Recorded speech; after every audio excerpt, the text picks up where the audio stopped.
ফের আবারও রিয়া এবং ইরফানের বিয়েটি হয়ে যাবে।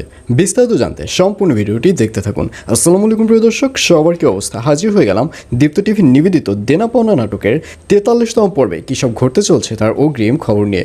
এই পর্বটিকেও মিস করবেন না, কারণ এই পর্বে আপনারা দেখতে পারবেন ইরফানকে দেখা যাবে সে শত চেষ্টা করার পরেও যখন পারির মন গলাতে পারল না, তখন ইরফান নিজ থেকেই হাল ছেড়ে দিবে এবং এক পর্যায়ে তার পরিবারের কথা মেনে নেবে। তার পরিবার তাকে যার সাথে বিয়ে করবার কথা বলেছিল তাকেই বিয়ে করতে বাধ্য হবে এবং ইরফানকে দেখা যাবে সে বিয়ের যে পোশাক রয়েছে সেই সব পরে রেডি হয়ে নিচে নামবে।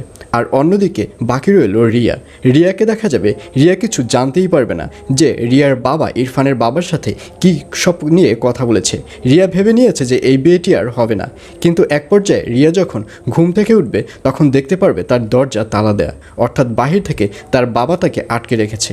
এবং এক পর্যায়ে রিয়া যখন জানতে চাইবে যে কেন আটকে রেখেছে, তখন তার বাবা বলবে রিয়া যদি ইরফানের সাথে বিয়েতে রাজি না হয় তাহলে তাকে এভাবেই ঘরে আটকে রাখা হবে।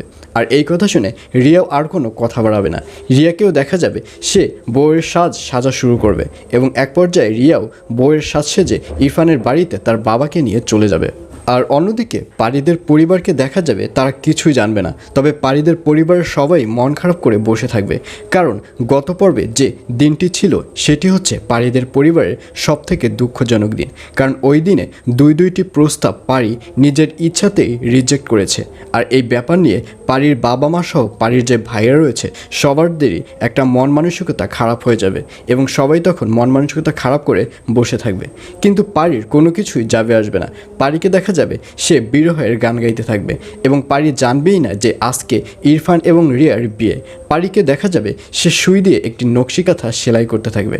আর অন্যদিকে ইরফানকে দেখা যাবে ইরফান যখন পাঞ্জাবি পাজামা পরে নিচে নামবে তখন কাটা গাছের সাথে তার আঙুলে খোঁচা খেয়ে তার আঙুল থেকে রক্ত বেরোবে। আর ঠিক তখনই পারি সুই দিয়ে যে নকশি কাঁথাটা সেলাই করবে সেটি সেলাই করতে করতে পারির হাতের মধ্যেও সুই ঢুকে যাবে এবং তখন পারি বুঝতে পারবে নিশ্চয়ই ইরফানের কোনো বিপদ হতে চলছে।